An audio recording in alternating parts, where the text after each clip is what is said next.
Ethan Walker came home early to his Malibu mansion, hoping to surprise the woman who raised him. Instead, he walked into the sound of his wife, Madison, viciously berating his elderly adoptive mother, Linda Harris. In that moment, Ethan realized the woman he trusted had been abusing the only person who ever truly loved him, and nothing in his world would ever be the same. Ethan Walker had returned to California earlier than anyone expected, carrying the kind of exhaustion that only weeks of corporate negotiations could carve into a man's bones. As the founder of Walker Innovations, he had just finalized a groundbreaking deal in Seattle, one that analysts at Chimpasee called the acquisition of the year. Reporters believed he flew home to celebrate with investors or perhaps to prepare for another media appearance. But the truth was far simpler. Ethan only wanted to see the woman who had once rescued him from a childhood most people never escape. On the drive back to Malibu, he replayed memories of Linda Harris, the woman who adopted him when he was 8 years old out of an overcrowded foster home in Atlanta. She wasn't related to him by blood, but she had given him every ounce of stability, every ounce of warmth, every ounce of possibility that eventually shaped the man America now admired. She had sold her jewelry to pay for his first computer class, worked double nursing shifts to cover his school projects, and spent long nights helping him study even when her own back ached from lifting patients all day. Ethan owed her everything, and for months he had been planning ways to make her later years as comfortable as possible. He upgraded her guest suite, bought her new clothes she never wanted to splurge on, and placed her in a sunlit part of the Malibu home that overlooked the Pacific, the view she adored from the moment she stepped foot in California. As the Tesla rounded the final curve of the private driveway, Ethan imagined the expression Linda would have when she saw him early. She always lit up like she was welcoming the same little boy she once picked up from foster care, even though he now stood at the helm of a multi-billion-dollar industry. He grabbed her favorite tea from a Seattle shop before leaving the airport, certain it would make her laugh the way she always did when he brought her small, thoughtful things instead of the expensive gifts she insisted she didn't need.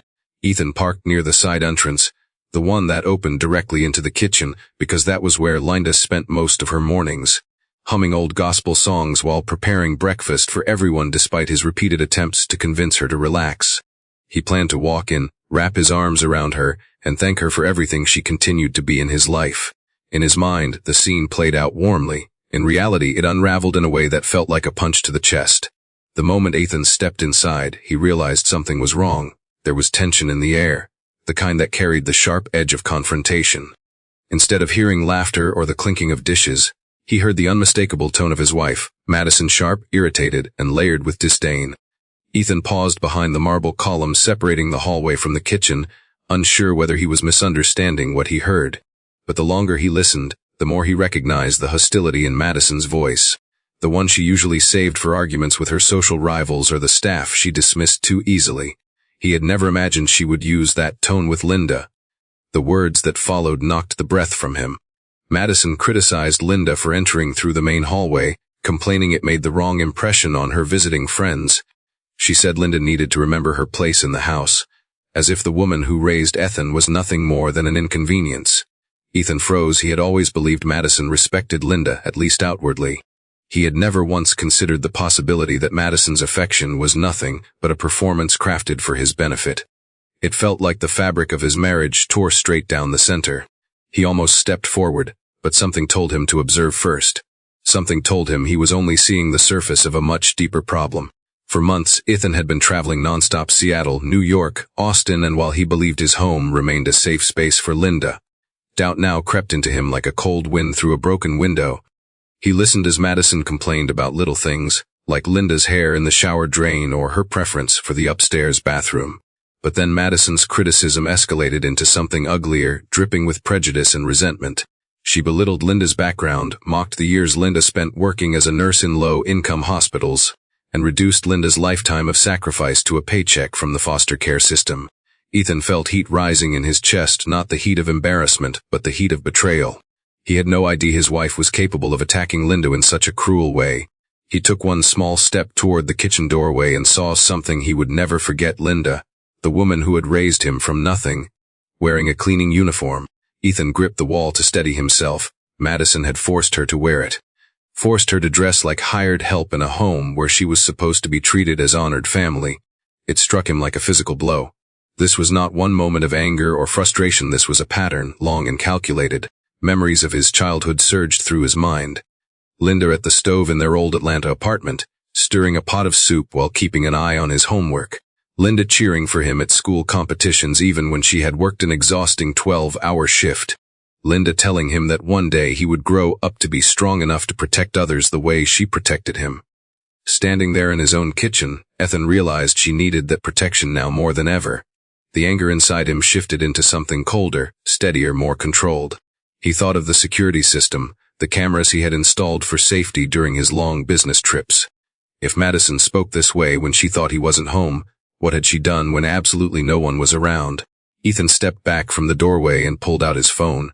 His pulse pounded in his ears, but his mind sharpened with purpose. He thought about every business negotiation he had ever handled, every calculated move he had made to secure his company's empire. Those strategies were nothing compared to the urgency he felt now. He was no longer a CEO analyzing a corporate threat.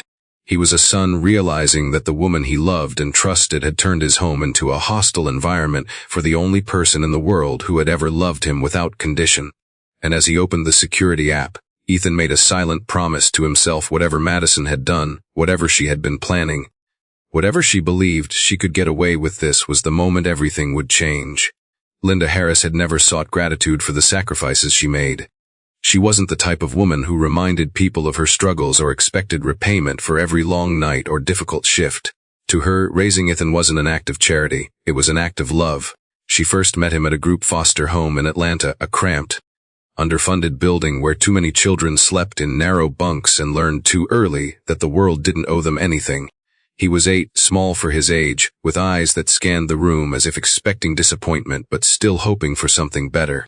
Linda saw that look immediately. It was the same look she had seen in dozens of children she cared for as a nurse over the years, children who needed stability more than they needed rules. Children who needed someone to claim them, to fight for them, to tell them they mattered. But Ethan had something else, something that made her pause. Even with the weight of abandonment on his shoulders, he carried a spark of curiosity, an alertness that seemed too old for such a young boy. When she knelt beside him and asked his name, he answered softly but with a kind of courage that struck her. She felt an instant connection, one that only deepened as she spent more time with him. In the weeks that followed, Linda visited the foster home every chance she had. She brought Ethan books from the public library, snacks he loved, and small toys she carefully chose with her modest income. She learned he loved computers but had never touched one. He talked about machines like they were magical objects. She watched him assemble and disassemble cheap electronic toys with surprising precision. She realized quickly that his mind worked differently, uniquely. But most importantly, she noticed how hard he tried not to burden anyone. He picked up after other children, helped staff members fold blankets, and always stepped aside so others could get food first. He behaved like someone who already understood that kindness wasn't guaranteed, and that caring for others might make them care for you back. Linda knew then that Ethan deserved more than the world had given him so far, and she was determined to give it to him. When she made the decision to adopt him, it wasn't impulsive. She sat at her kitchen table in her small Atlanta apartment, 2 bedrooms, a worn sofa, and the faint scent of disinfectant from her endless shifts at the hospital, and asked herself the same question she always asked before making a life-changing choice: can I give this child the future he deserves? The answer wasn't simple. She worked exhausting hours, often juggling 2 jobs. Money was tight and time was always slipping away. But love wasn't something she lacked. Compassion wasn't something she rationed. And strength was something she had in abundance. So she filed the paperwork, went through the interviews, endured the background checks, and spent weeks hoping no one else would take Ethan before she did. When she finally brought him home, she promised herself she would raise him to believe he could rise above anything that tried to hold him back. Life wasn't easy, but they built something honest together. Linda made their apartment feel like a heaven: warm meals, steady routines, and long conversations at the kitchen table about school, dreams, and what it meant to be a good person. She worked double shifts to pay for Ethan's computer lessons when she realized his passion wasn't just a childhood phase. She clipped coupons to buy him textbooks, even when it meant sacrificing little things she enjoyed. Every achievement Ethan earned felt like a victory for them both. And when he entered a local coding competition at age 12, Linda spent hours reading technical manuals out loud to help him study, even though she barely understood the terminology. But she understood him. She understood what he needed: unwavering belief. Years later, Ethan became the first kid from their entire block to earn a full scholarship. Linda cried the day he left for Stanford, overwhelmed by pride and fear. She worried he might forget where he came from, not because he was arrogant, but because success sometimes pushed people away from their roots. But he never forgot. He called her every day. He sent her photos from campus, mailed her handwritten letters, and visited every holiday. When he founded Walker Innovations, Linda was the first person he thanked publicly, standing on stage before thousands at a tech conference in San Francisco. He called her his hero, the reason he survived the kind of beginning that crushes most children. Linda kept the news clipping framed on her bedside table. When Ethan finally convinced her to move to California with him, Linda hesitated. She didn't want to intrude on his marriage or disrupt his billionaire lifestyle. She was still the same woman who shopped with coupons and kept leftovers for the next day. But Ethan insisted. He reminded her of all the nights she worked until her hands shook from exhaustion, all the times she spent her own small comforts on him, all the sacrifices she made without ever expecting anything in return. "You've taken care of me all my life," he told her. "Let me take care of you now." Linda agreed reluctantly, packing a modest suitcase filled with memories, old church dresses, and the photo albums she treasured. When she arrived at Ethan's Malibu home, she felt both humbled and out of place. The mansion was far bigger than anything she had ever lived in. She tried to stay out of the way, tried not to seem like she didn't belong. She cooked small meals, cleaned up after herself immediately, and always made sure her presence wasn't disruptive. She even used the guest wing shower instead of the primary bathroom, not because she was told to, but because she believed it was the respectful thing to do. At first, Madison greeted her with kindness, or so it seemed. She hugged Linda, called her mom, and complimented her cooking. Linda wanted to believe the friendliness was genuine, but something about Madison's smile often felt practiced. Still, she tried to give her the benefit of the doubt. She wanted to support Ethan's marriage. She wanted peace in their home, and for the first few weeks things appeared calm enough, until the small signs began. Madison's requests grew more controlling. She criticized the way Linda folded towels. She complained when Linda used the kitchen before guests arrived.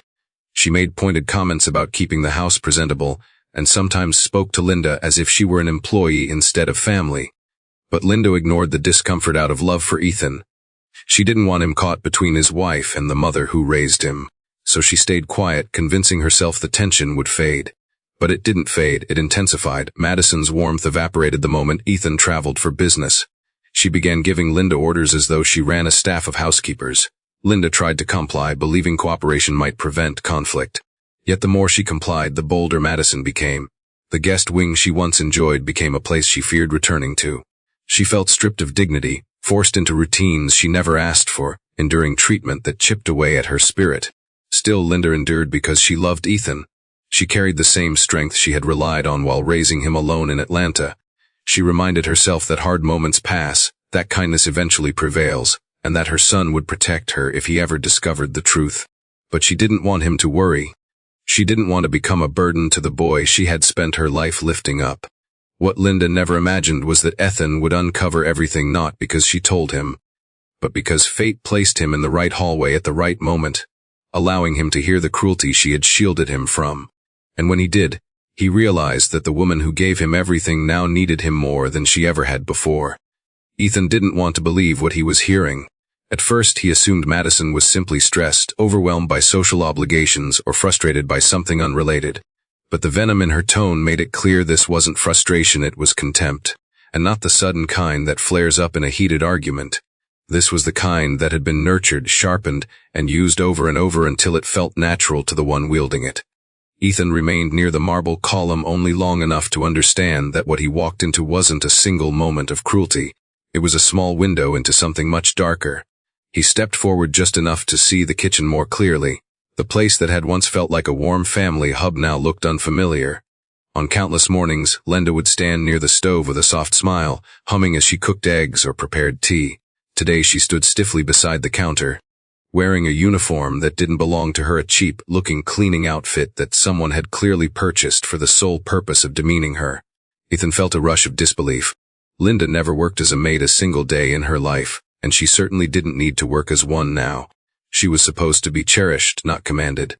Madison leaned near the kitchen island like she owned the world, arms crossed, expression icy, speaking to Linda as though speaking down to a service worker who failed to meet her standards.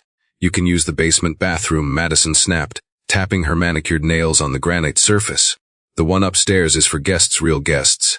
Ethan could barely contain the surge of anger climbing his chest. The basement bathroom didn't even have heating.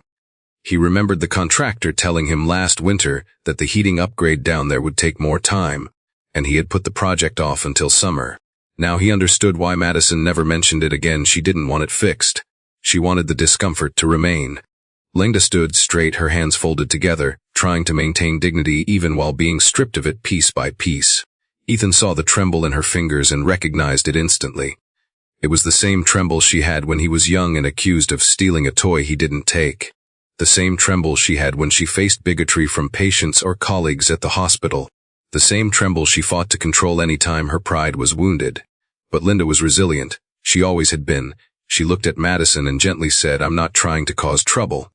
I only came through the hallway because I heard the timer on the oven and didn't want your food to burn." Madison's lip curled into a smirk that made Ethan's jaw clench.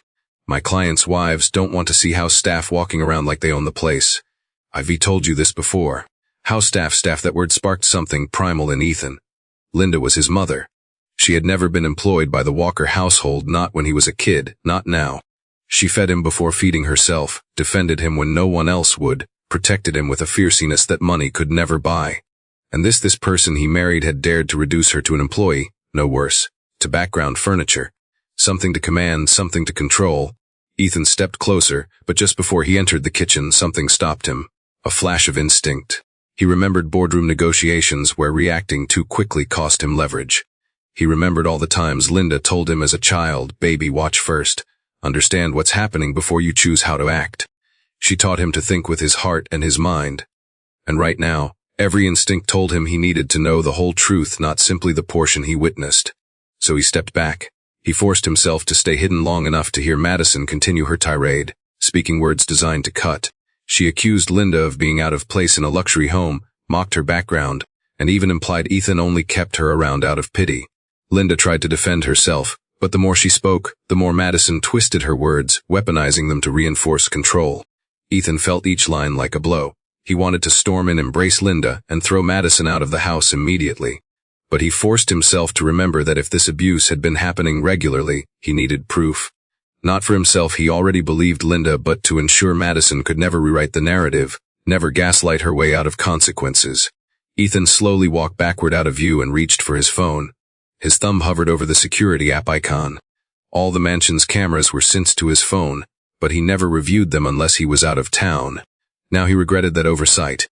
If Madison was capable of this level of cruelty in front of him, when she could be caught, what had she done when she believed no one was watching? He stepped outside through the side patio door, pacing the edge of the backyard. The soft hum of the ocean couldn't calm him. It only fueled his determination. He opened the app and scrolled through months of footage. Every file seemed suddenly suspicious, every timestamp a potential window into hidden abuse. His breath tightened. He pressed on one video 3 weeks earlier and watched as the scene unfolded. Madison tossed Linda's mail into the trash, including letters from old friends in Atlanta. Another clip showed Madison eating a gourmet meal alone at the dining table while Linda ate leftovers downstairs on a paper plate. Another clip showed Madison turning off the heater in Linda's guest wing on a cold night. With each video, Ethan's heart shattered further. Madison had not only mistreated Linda, she had made cruelty a routine, a lifestyle. She treated Linda as an inconvenience to be controlled, managed, and humiliated. And Ethan unknowingly had given her the resources to do it. He kept scrolling. Screenshot after screenshot, clip after clip, every piece of footage painted one undeniable truth. Madison never saw Linda as family, not even for a moment. She saw her as something that needed to be pushed out of sight, minimized, degraded. Ethan paused the latest clip and felt a pressure build behind his ribs. He had spent years believing his marriage was built on mutual respect. He thought Madison loved him for who he was, not for the wealth he created. He thought she welcomed Linda because she understood how important family was to him. But all of that had been a facade, a carefully curated mask that slipped the moment he left home. Now he knew better, and knowing meant he could never go back to the version of himself who trusted Madison blindly. In that moment, a shift occurred in Ethan, a change deeper than anger. Madison didn't just insult Linda's place in the home. She insulted the foundation of everything Ethan believed in: loyalty, gratitude, and the obligation to protect the people who sacrificed for you. She attacked the woman who raised him, and Ethan Walker, the boy Linda saved from a broken life, wasn't going to let that stand. He stepped back toward the house, his expression hardened with resolve. Protecting Linda wasn't just a responsibility, it was a promise he intended to keep. And Madison had no idea that the moment she chose to expose her true nature was the moment she triggered a reckoning she could never escape. Ethan stayed outside just long enough to gather the pieces of what he had witnessed and force them into something he could process. It felt unreal that the same home he built to give Linda comfort had become a place where she endured humiliation. He had never imagined Madison capable of that level of cruelty, not because their marriage had been perfect, but because he believed she understood his values. When they married, he made it clear that Linda was not just a parent to him, she was the foundation of his life. Madison pretended to accept that truth, played the role beautifully, and smiled through every holiday, every family dinner, every shared photo. Now he realized how much of that had been rehearsed, how much of their relationship was built on an illusion she crafted to secure her place beside a man the world admired. He walked back inside through the side door, avoiding the kitchen. He moved quietly down the hall, his thoughts churning. The hallway framed photographs of Ethan's achievements, awards, magazine covers, keynote speeches, and scattered among them were photos of him and Linda. One photo in particular always stood out: 12-year-old Ethan standing with Linda outside their tiny apartment in Atlanta, holding his first trophy from a state coding competition. Linda's smile stretched wider than the frame could hold. Ethan stared at that photo now, feeling something shift inside him. It wasn't guilt. It wasn't sorrow. It was a resolve that felt like steel forming. He headed toward his office, closing the door with controlled precision. His office was designed for strategy and focus: oversized desk, custom lighting, and the hum of servers hosting early prototypes of the next Walker Innovations project. But none of that mattered at the moment. What mattered was understanding the full scope of Madison's actions. He sat at his desk and opened the security recordings again. If what he saw earlier was only a fraction of what had been happening, he needed to uncover everything, every instance, every detail, every hidden cruelty that Linda endured while he traveled across the country. He clicked through each timestamp from the past month. The more he watched, the more his chest tightened with a combination of anger and disgust. In one clip, Madison walked into the kitchen, saw Linda sitting at the island sorting mail, and marched over to snatch envelopes from her hands. She ripped one open, read it, scoffed, and tossed it aside. It was a letter from an old friend in Atlanta. Another clip showed Madison picking up a plate Linda had prepared for herself and dumping it into the trash, ordering her to eat leftovers downstairs so the kitchen stayed presentable. Ethan clenched his fists, fury pulsing through him as he continued watching. Another recording caught Madison scolding Linda for adjusting the thermostat in the guest wing. "Energy costs are ridiculous," Madison snapped. If you recalled wear layers, Ethan remembered that week he had been in Washington, D.C. for meetings and had called home to check in.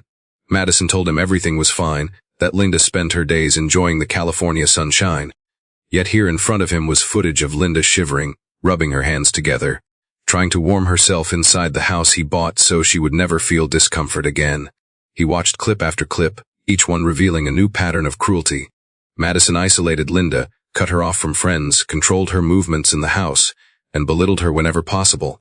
It wasn't impulsive behavior, it was habitual. It was planned, it was rooted in resentment and a hunger for power. Ethan understood exactly what kind of person Madison was now, and he realized that the woman he brought into his life saw Linda as a threat.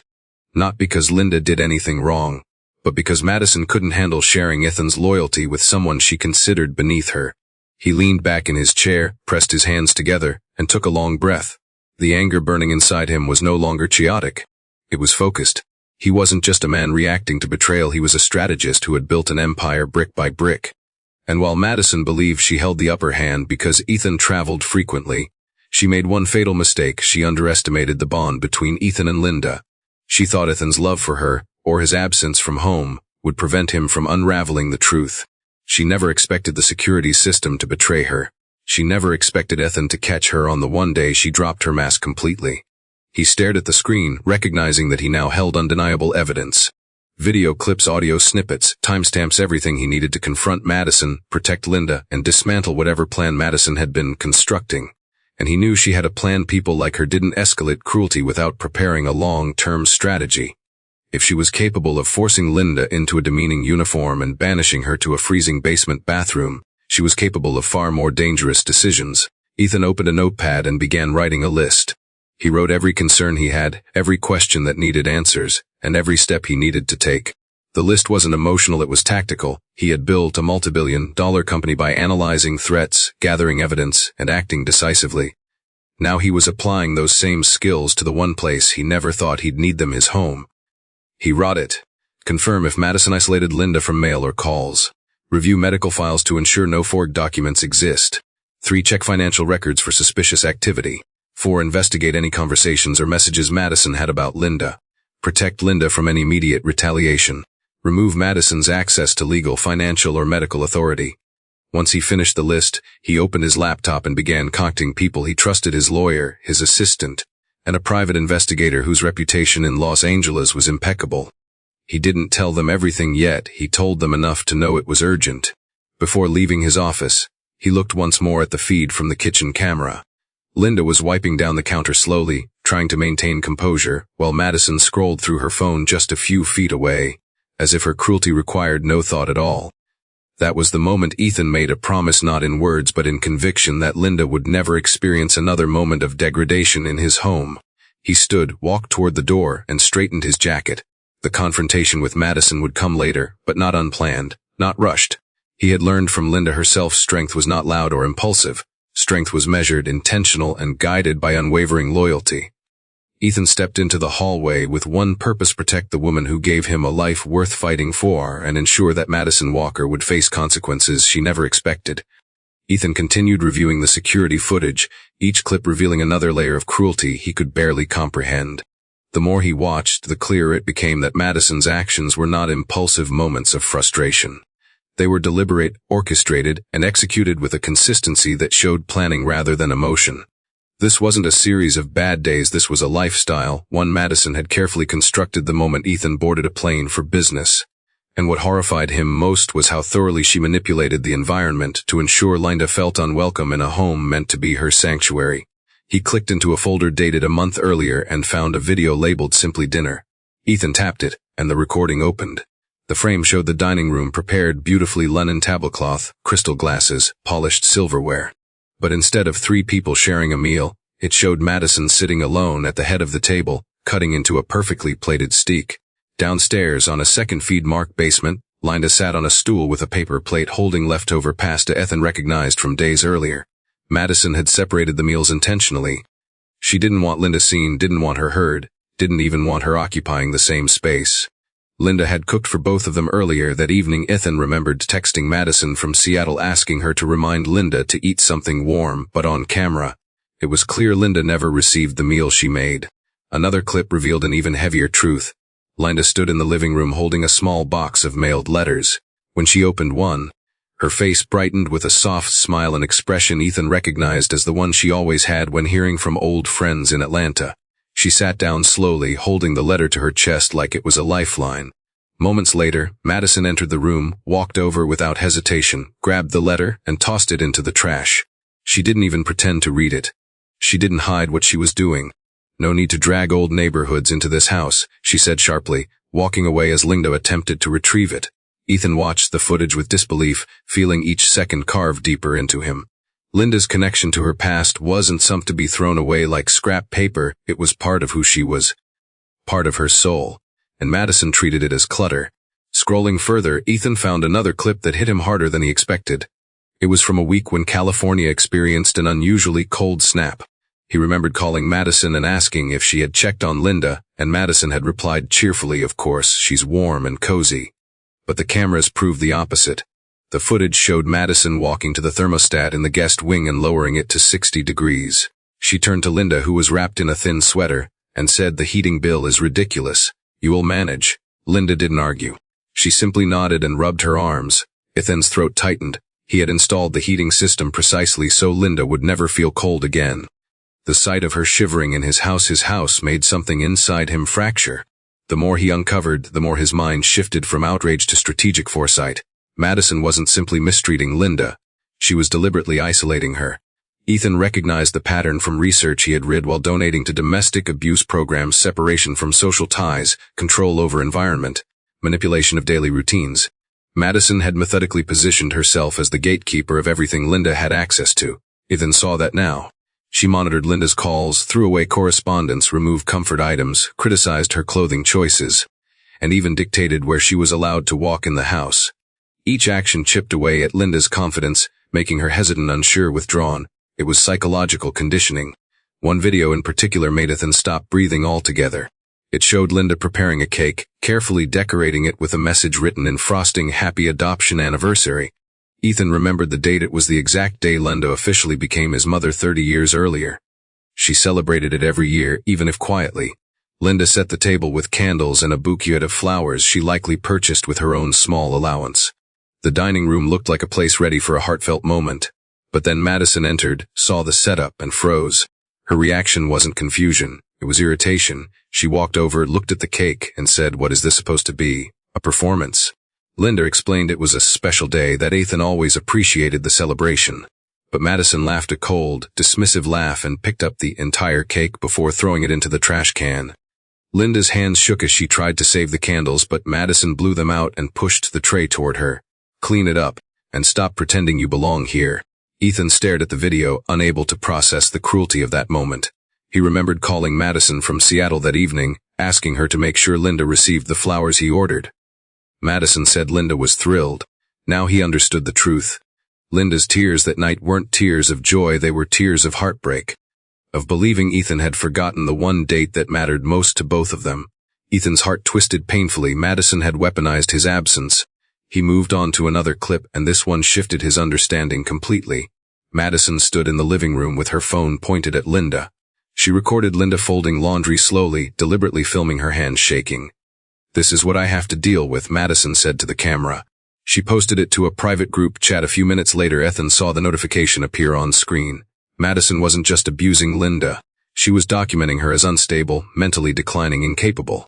Ethan clicked the chat icon tied to the video and saw the preview, "Beverly Hills Elite Wives." He knew immediately it wasn't innocent. Madison had been building a narrative, a campaign to paint Linda as forgetful, confused, deteriorating. He opened more logs and found Madison discussing getting rid of her, talking about professional care facilities, and even joking about old people taking up space. Everything clicked into place. Madison was only targeting Linda emotionally. She was planning something larger, something legal, something permanent. And Ethan recognized that the footage was no longer just disturbing, it was evidence. Evidence strong enough to destroy Madison's credibility. Evidence that proved Linda had been trapped in a cycle of manipulation designed to push her out of Ethan's life forever. Ethan felt a surge of responsibility. He wasn't just Linda's son, he was her protector. And now that he had seen the full extent of Madison's cruelty, there was no going back. He closed the folder of recordings and opened a new digital document.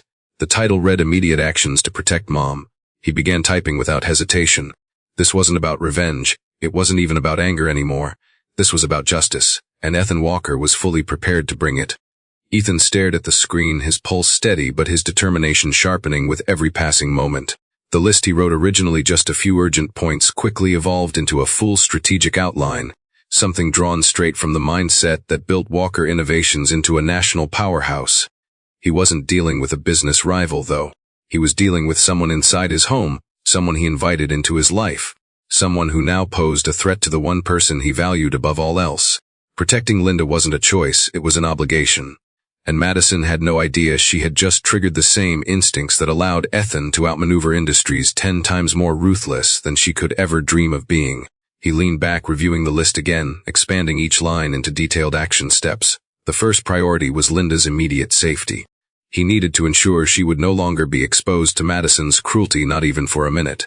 Ethan opened his phone settings and began revoking access to household systems. He removed Madison's ability to control the thermostats, the cameras, the smart locks, and the guest wing alarms. Next, he accessed the financial dashboards tied to the household budget and restricted her authorization to almost nothing. The mansion's internal systems had always been advanced, but now they became tools he could weaponize strategically. Once the settings were updated, he shifted to the legal side. He emailed his attorney, subject line, "Emergency, immediate review of all guardianship and medical authority documents."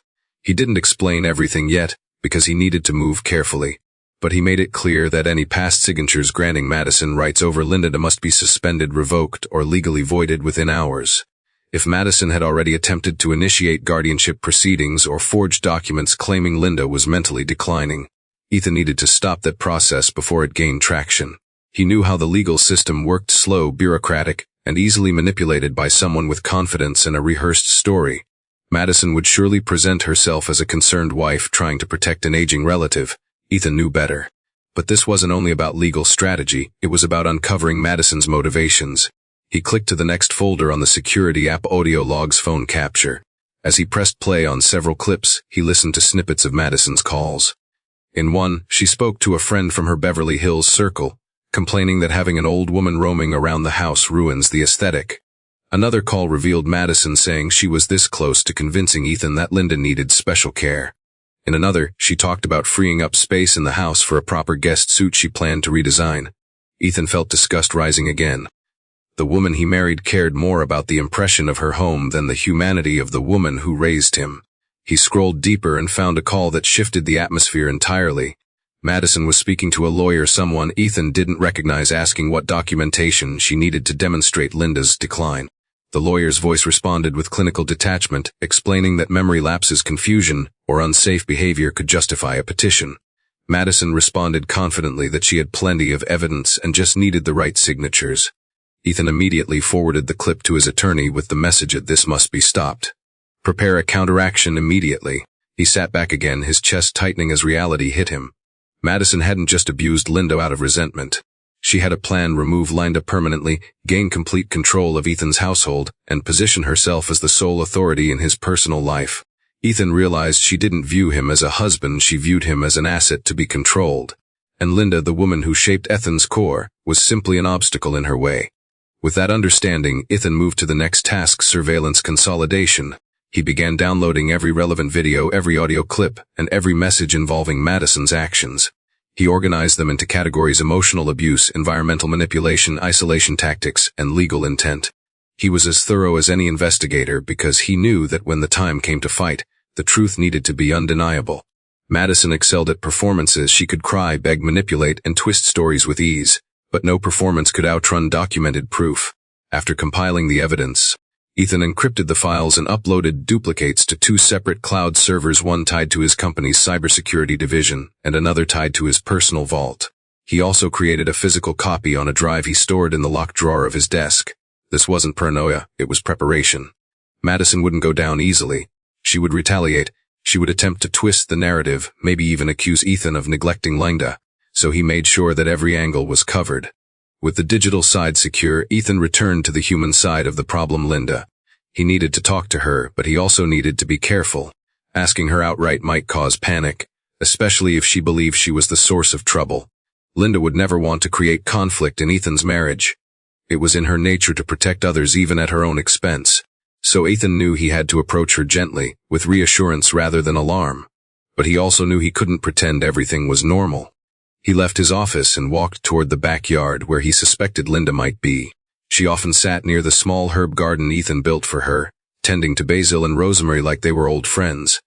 When he found her there, she was trimming the wilted leaves, humming softly under her breath. She looked peaceful, but he knew now how much she must have been hiding.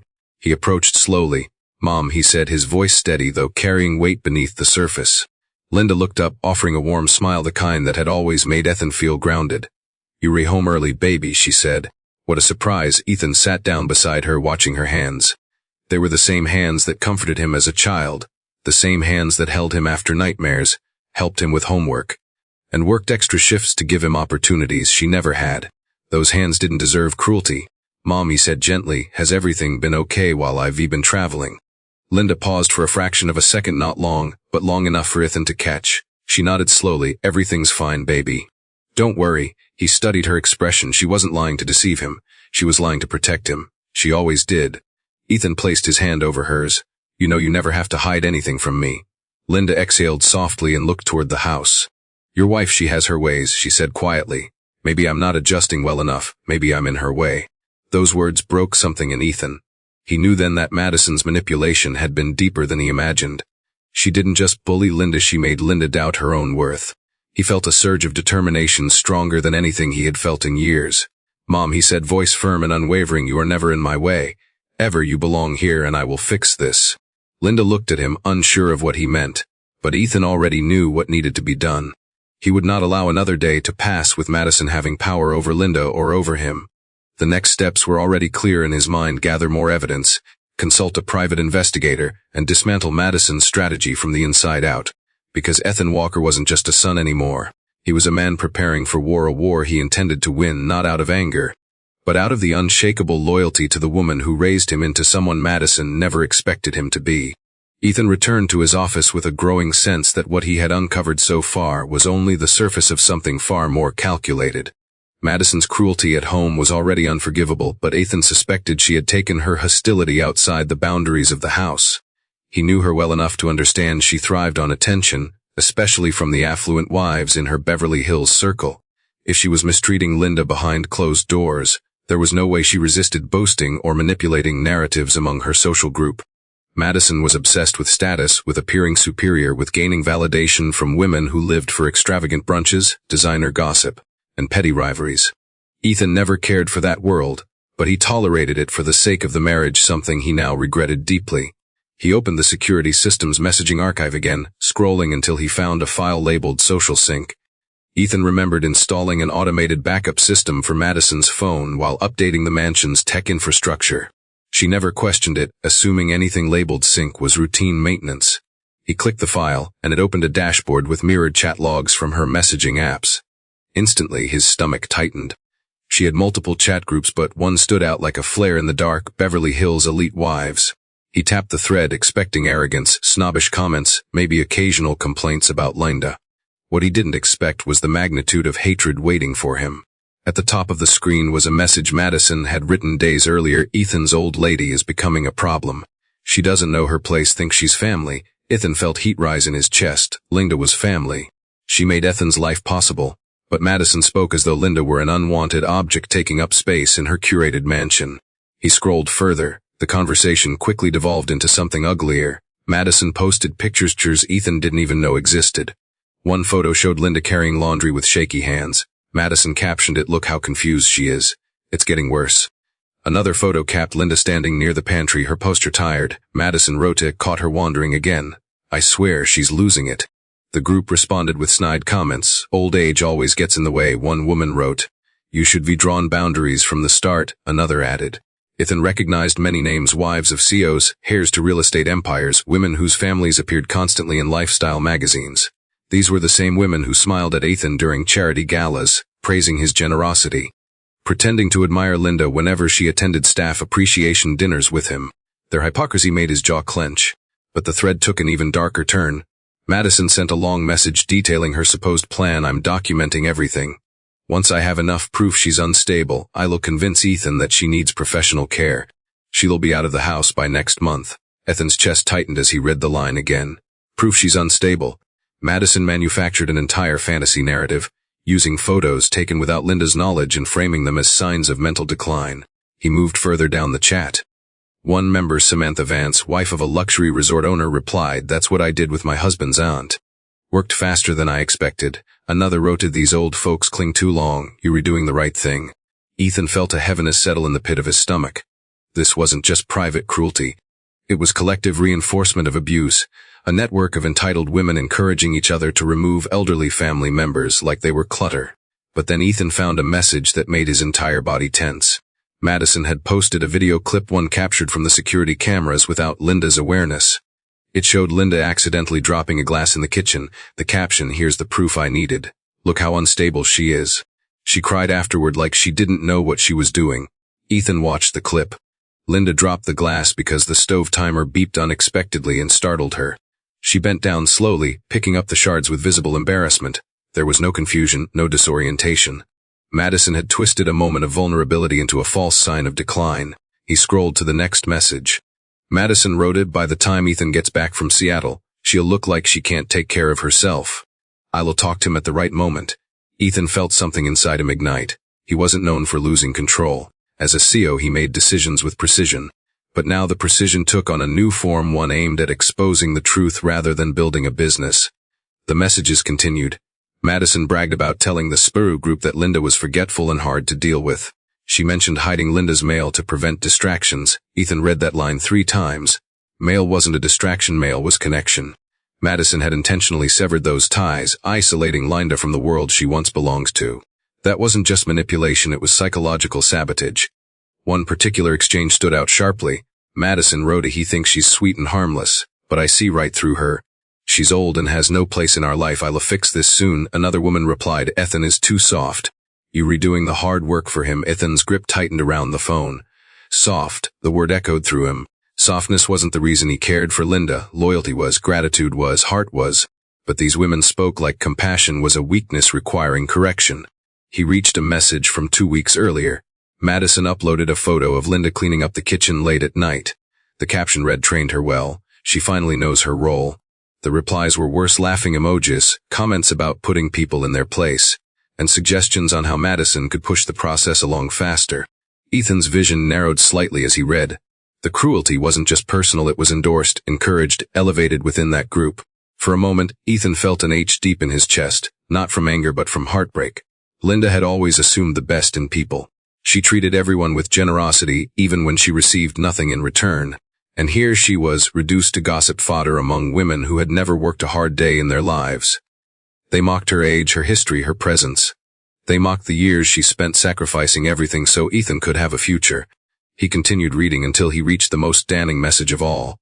Madison wrote, "Once she's out, the house will finally feel like mine." That line shattered the remaining illusion of Madison's intentions. This had never been about concern. This had never been about tension or misunderstanding. This was about ownership over Ethan's life, his home, his family, and his identity.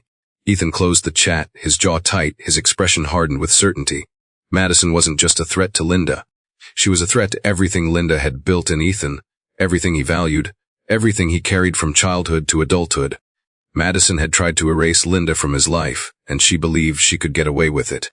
What she didn't realize was that Ethan Walker had just gathered all the proof he needed to turn her entire world upside down. Ethan remained seated at his office desk, the glow from his monitors casting a cold blue hue across the room.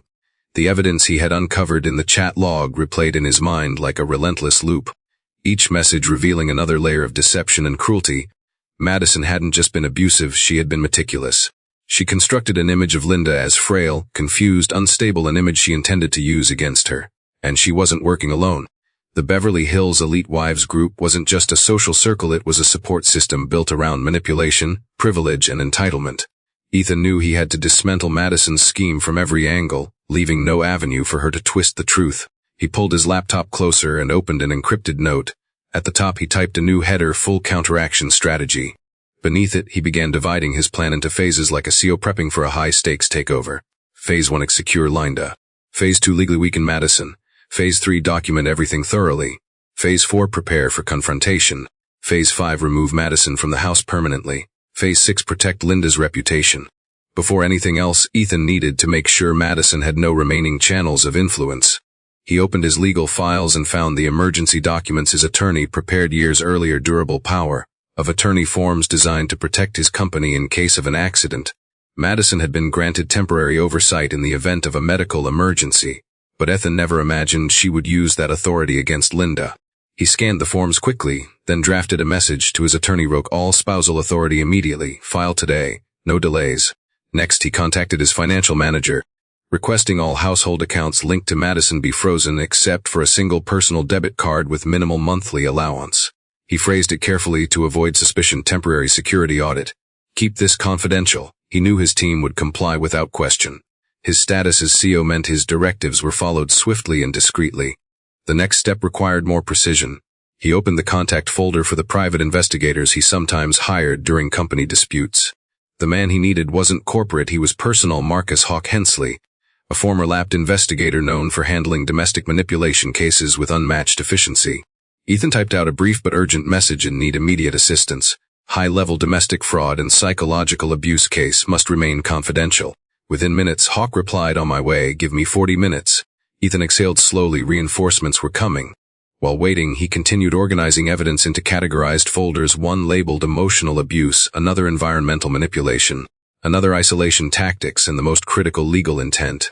He dragged screenshots of Madison's chat logs into their respective folders, being careful to timestamp and label each piece of evidence. This wasn't just about confronting Madison emotionally. This was about building an airtight case. He wanted no loopholes, no ambiguities, no areas where Madison could twist reality into her favor. His email chimed a response from his attorney. On it, filing emergency revocation within the hour. Will call shortly. Ethan leaned back, reassured. One by one, the tools Madison used to corner Linda would be stripped from her hands. A soft knock eventually echoed through the office door. Ethan called out and Hawk stepped inside, dressed in jeans, a dark jacket, and carrying a slim briefcase. The man's eyes scanned the room, instantly sharp, experienced, calculating. "You said urgent," Hawk said. "Tell me everything." Ethan pulled up the first video clip and played it on the large monitor. Hawk watched, his jaw tightening as Madison berated Linda. Then Ethan showed him the messages from the Beverly Hills Elite Wives chat. Hawk took notes, pausing occasionally to zoom in on timestamps and usernames. "This isn't just interpersonal conflict," he finally said. "This is premeditated manipulation. She's been building a narrative to justify illegal removal. I've seen cases like this, usually tied to inheritance battles or elder exploitation." Ethan nodded grimly. "She wanted to put my mother in a facility. She's been gathering fake evidence." Hawk tapped his pen against his notebook. "Good news is everything you've shown me destroys her credibility. But we need more digital extractions, metadata, deleted messages, backed up cloud files.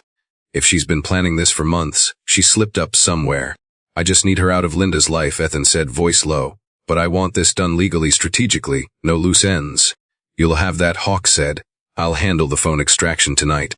We'll mirror every file she has, including data she thinks she deleted." Ethan appreciated the man's precision. It reminded him of his approach to business: thorough, unemotional, decisive. And that was exactly what he needed now. After Hawk left to begin the extraction process, Ethan walked through the house, passing rooms where memories of better times still lived. He passed the dining room, remembering Linda's joy during their first Thanksgiving in Malibu. He passed the living room where she laughed watching old sitcoms. He passed the hallway where she once hung the framed photo of them from Atlanta. Each step strengthened Ethan's resolve. The house had been tainted, but it wouldn't remain that way. Approaching the stairs, he heard footsteps above him, Madison returning from her spa appointment. She descended the stairs gracefully, her designer heels tapping rhythmically against the wood. She saw Ethan and smiled sweetly, a smile so practiced it no longer resembled anything human. "You home early," she said. "I was going to call you. We need to talk about your mother." Ethan's expression remained unreadable. Inside, however, he felt a storm forming. "We will," he replied evenly. "But not now." Madison's eyes flickered with curiosity, maybe even irritation, but she maintained her polished demeanor. "Fine," she said, brushing her hair behind her shoulder. "Just don't forget, there are serious concerns we need to address." Ethan watched her walk toward the kitchen, knowing exactly what she planned to do: stage another incident by provoking Linda. But Ethan had already prepared for that. He stepped toward the wall panel and quietly switched the kitchen camera to high-resolution mode. Every movement, every word, every look Madison gave Linda would now be documented in full clarity. This battle was no longer hidden, it was fully visible. And Ethan was ready. He returned to his office one last time and closed the door. His plan was already in motion. The legal system was working in his favor. The investigator was collecting more evidence. The household controls were no longer in Madison's grasp. She thought she could manipulate the narrative. But Ethan was about to remind her that the truth always outlives the performance. The next morning arrived heavy with tension, a weight Ethan felt the moment he stepped out of his bedroom. He walked down the hallway slowly, paying attention to every sound drifting through the house. The clatter of dishes, the low hum of the stove, Madison's sugary voice laced with falseness, and beneath it all, the faint movements of Linda, small, careful, hesitant. It was the type of hesitation Ethan had never seen in her before. Linda had survived prejudice, poverty, double shifts, and decades of hardship. She was a woman who faced difficulty with strength, not fear. But the version of her he saw now was different. She was carrying pain that wasn't physical, a heaviness created by months of being pushed down, corrected, criticized, and treated like she existed only through Madison's permission. Ethan walked into the kitchen and saw the staged performance immediately. Madison sat at the table in silk pajamas, smiling brightly as though she were the perfect wife. She stirred her coffee elegantly, lifting her eyes to Ethan with practiced warmth. "Good morning, sweetheart," she said, her voice sweet enough to rot the air. "I asked your mother to make your favorite breakfast," she insisted. Ethan forced a neutral expression, masking the disgust in his chest. "Madison didn't ask. She commanded, she ordered, she instructed." And she phrased it now as though Linda was grateful for the opportunity to serve. Linda stood near the stove, flipping pancakes with careful hands. Ethan watched her shoulders rise and fall, subtle, strained, as though each breath carried a quiet apology for taking up space. Her hair was tied back neatly, her clothing was simple but clean, yet the exhaustion behind her eyes was unmistakable. She didn't look like the woman who once held him through childhood storms and told him he could conquer the world. She looked like someone who had been made to believe she no longer had a place in it. "Good morning, Mom," Ethan said gently. The word mom was intentional. He wanted Madison to hear it, he wanted Linda to feel it. For a split second, Linda's eyes softened with warmth. But then they quickly darted away, as if afraid Madison might interpret the moment as disobedience. That reaction crushed Ethan. His own mother, the strongest woman he knew, felt the need to hide affection in her own son's home. Madison reached across the table theatrically. "Honey," she said, touching Ethan's arm with a perfectly timed display of concern, "your mother has been different lately." Ethan watched her expression carefully, noting how easily she shifted into her false persona. She sighed dramatically, then added, "I didn't want to worry you, but I think she might be having some cognitive issues." Linda froze at the stove, her hands tightened around the spatula. Ethan saw that tiny movement, the kind of physical reaction that only comes from months of being accused, belittled, and cornered into believing you refailing at things you were doing perfectly well. Ethan's jaw tightened. Madison continued talking, pretending to be the picture of a loving, observant daughter-in-law.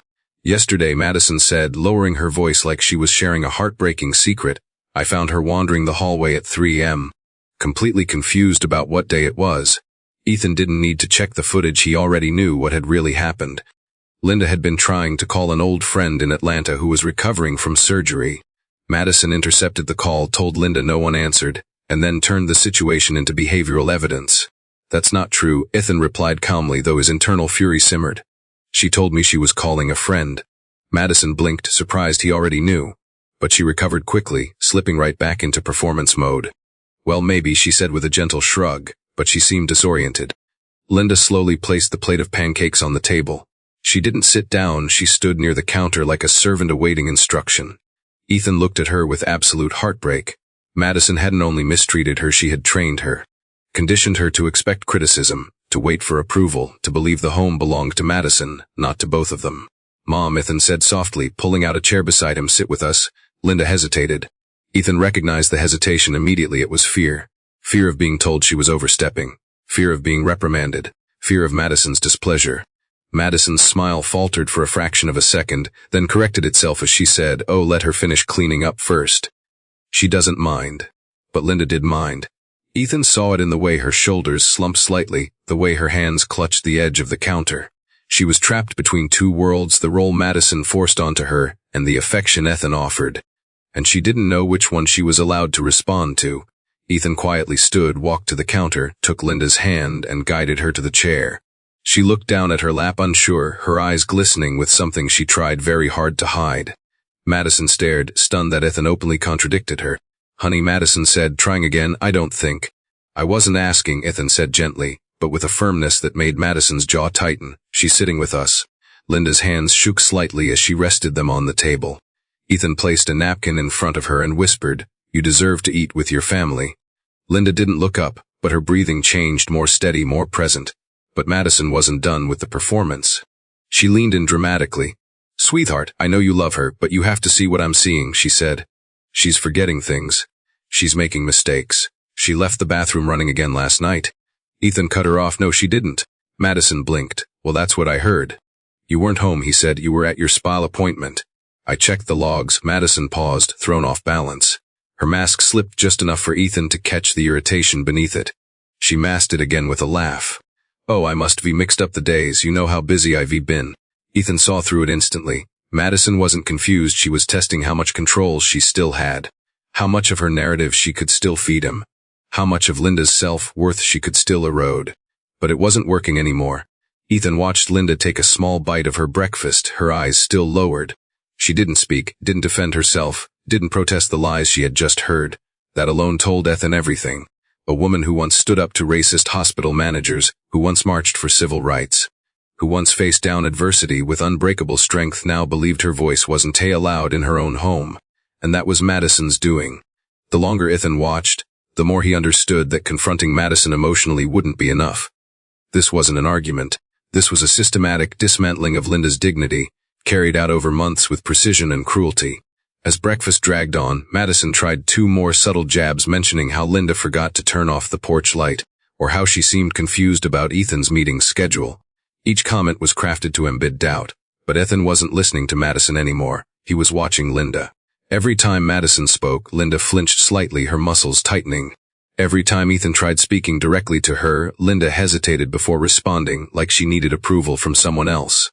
Every time Madison fabricated a story, Linda's eyes flickered with fear, not because she believed she did anything wrong, but because she feared the punishment Madison might inflict when Ethan wasn't around. It was in that moment, watching his mother shrink inside her own body, that Ethan made a decision. Madison had crossed a boundary she could never come back from. She had taken the woman who raised him, loved him, and saved him and caged her in a prison built of manipulation and psychological cruelty. And Ethan Walker was done watching. He finished his meal slowly, looked at Madison with a calmness that masked the storm brewing inside him, and said, "We'll talk later. All of us." Madison smiled triumphantly, assuming this meant her plan was working. But Linda's eyes widened slightly, not in fear this time, but in hope. Because Ethan's voice carried something she recognized. It carried a promise. And deep inside, Ethan knew the day Madison decided to target Linda was the day she doomed herself. The rest of the morning unfolded with a tension so sharp it felt like the walls of the house were holding their breath. Ethan watched Madison move through the kitchen, still performing her role as the attentive wife. But now he saw every movement as calculated. She opened cabinets loudly, straightened placemats obsessively, scrolled through her phone as though nothing in the world troubled her, yet the way her eyes darted toward Linda every few seconds revealed the truth. She wasn't relaxed, she was monitoring, assessing, planning her next staged incident for Ethan to witness. It wasn't enough that she had fabricated stories and manipulated Linda behind the scenes. Now that Ethan was home, she needed fresh evidence to maintain her narrative. Before he could intervene, Madison approached the table with a bright, falsely concerned expression. "Ethan," she said, sliding into her chair like she was preparing for a heartfelt discussion, "we really need to talk about your mother's condition." "I'm worried." Ethan took a sip of his coffee, giving nothing away. "About what exactly?" Madison placed a hand on her chest dramatically. "Everything. She's been forgetting things more frequently. She left the back door open last night. She turned on the stove and walked away. And yesterday she tried calling you at 3 in the morning. She said she thought it was afternoon." Ethan's calm expression remained unchanged, but his mind raced. None of what Madison described had actually happened. Every incident she listed came directly from her own script, not reality. And she spoke it with such confidence that anyone else might have believed her instantly. But the most damaging part wasn't the lies, it was the way Madison phrased them, layering concern on top of false facts, mixing real details with invented ones. That was how abusers built narratives, not through outrageous claims, but through subtle distortions that sounded plausible to outsiders. She wasn't just lying, she was rehearsing, perfecting her story for whoever she planned to talk to next. Ethan watched Linda closely. The moment Madison began describing the incidents, Linda's shoulders tightened, and her breathing stiffened. Shame flickered across her face. Ethan saw it clearly. His mother believed she was being blamed for issues she didn't cause. Months of manipulation had trained her to assume guilt even when innocent. Madison's lies weren't simply meant for Ethan. They were meant to break Linda's confidence completely. Madison leaned forward as though delivering a final, devastating truth. "I actually called a residential care facility yesterday," she said. "Sunset Crest Senior Living. They're renowned for handling cases like hers. They have an opening next week." Ethan felt heat rise in his chest. She said it casually, like she was suggesting a vacation retreat. "I think she needs professional support," Madison continued, "for her safety." "And ours." "For hers," Ethan repeated, raising an eyebrow. "Of course," Madison replied. "I love her, Ethan. I want her to get help." The words nearly made him laugh. Madison hadn't shown an ounce of love for Linda in months. She couldn't even fake affection convincingly. The only reason she used the word love now was because she thought it would soften Ethan's resistance. She believed she had the upper hand. She believed the narrative she created was bulletproof. She believed Ethan was too compassionate to question her. "When'd you call them?" Ethan asked casually. Madison hesitated for a fraction of a second, not long enough for most people to notice, but long enough for Ethan to catch. "Yesterday afternoon," she said, tapping her nails against the table. "I spoke to their admissions director. They said an evaluation could be arranged quickly." Ethan pressed further. "And what did you tell them?" Madison smiled sweetly. "Just the truth, that she's declining, that she's confused, that she forgets basic things." Linda's eyes dropped to the table. Ethan watched her swallow hard, embarrassed and afraid. She had always been proud of her independence. And now she was being reduced to a fragile caricature by a woman who couldn't tolerate sharing space with her. The moment breakfast ended, Madison excused herself. "I'll go call Sunset Crest again," she said. "We can finalize the paperwork today if you're ready." Ethan nodded without emotion. She left the room, heels tapping confidently against the hardwood floor, certain she was winning. As soon as she disappeared down the hallway, Ethan turned toward Linda. She was gathering plates, head lowered. He took them gently from her hands. "Mom," he said, his voice steady but soft, "please look at me." Linda hesitated, then lifted her eyes. There was pain in them, deep, layered, silent pain forged over months of humiliation. "Baby," she whispered, her voice trembling, "I don't want to cause trouble. Maybe I should go back to Atlanta." "You are not going anywhere," Ethan said firmly. "This is your home. You're safe here, I promise you that." Linda blinked back tears. "I don't want to ruin your marriage." "You are not ruining anything," he said. "You've never been the problem." She lowered her gaze. "Madison," she said, "I was becoming a burden." "You are not," Ethan said immediately. "She's lying." Linda's breath caught. She nodded weakly, not because she believed it, but because she wanted to. Ethan realized she had been fighting alone for so long that she forgot what it felt like to be defended. He placed a hand on her shoulder. "Mom, listen to me. I know everything she's done, everything she said. You don't have to hide it anymore." Linda's breath hitched and she covered her mouth, overwhelmed. Months of fear and shame finally had space to breathe. Ethan helped her sit down before she collapsed under the weight of the moment. "I'm going to fix this," he said, voice firm, eyes unwavering. "She's not taking you anywhere." Madison's footsteps grew louder as she approached from the hall. Ethan straightened instantly, the moment of vulnerability shifting back into strategy. Madison swept into the room with a radiant smile plastered across her face. "Good news," she said. "Sunset Crest said they can arrange an evaluation today." Ethan nodded again, but his expression had changed. It carried something Madison didn't recognize: controlled certainty. "That's helpful," he said. "We'll talk about it later." Madison paused, sensing something in his tone she couldn't decode. She tilted her head, studying his face. "Are you sure? They said time is limited." "Oh, I'm sure," Ethan replied, very He watched confusion flicker across her face. That was the first crack. Madison had no idea the wall she was building around Ethan was already collapsing. She had no idea he had uncovered her entire plot. She had no idea that every lie she spoke that morning only added more weight to the evidence he was building against her. She also had no idea that Ethan had already called his attorney, frozen her accounts, revoked her authority, hired an investigator, and assembled footage that would obliterate her credibility. But she would soon, because Madison believed she had time. Ethan knew she didn't. The countdown to her downfall had already started. The afternoon moved forward with the slow, heavy pacing of a storm building pressure. Ethan spent most of the day in his office, though not even a minute was wasted. Every action he took was calculated, deliberate, and designed to prepare for the confrontation that was rapidly approaching. Madison had no idea how close she was to losing everything she valued: her reputation, her luxury, her social status, and the carefully crafted image she presented to the Beverly Hills crowd. While she fluttered around the house preparing for the charity gala scheduled for that night, Ethan was already assembling the tools necessary to destroy the narrative she built around Linda.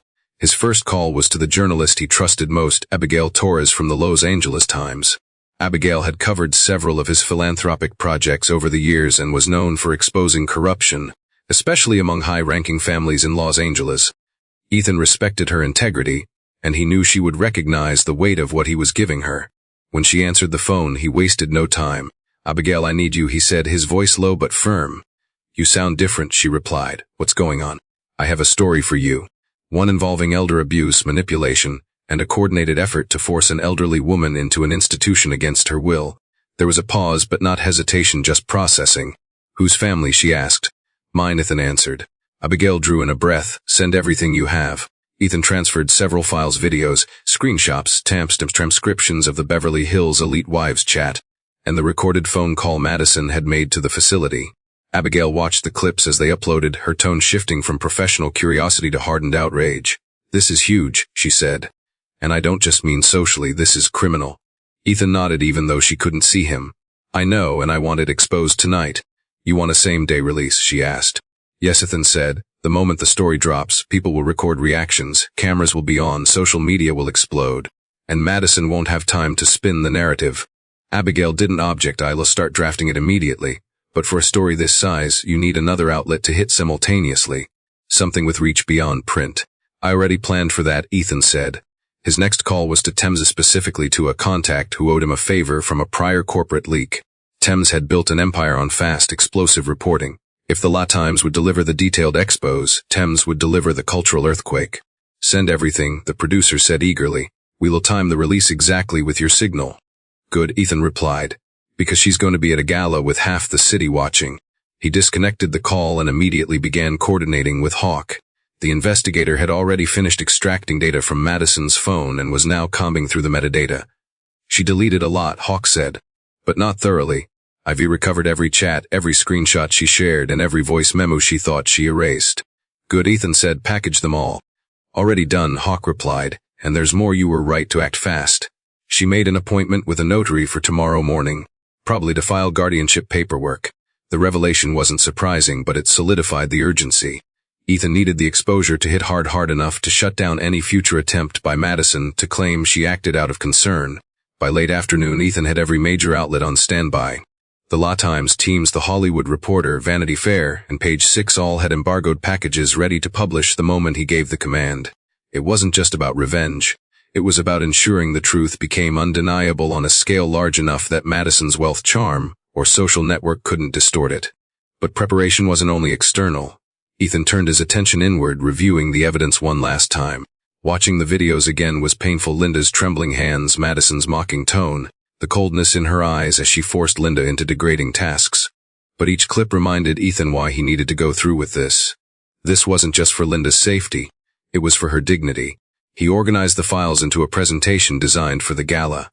A massive screen hung behind the stage every year, used for highlighting donors or showcasing statistics.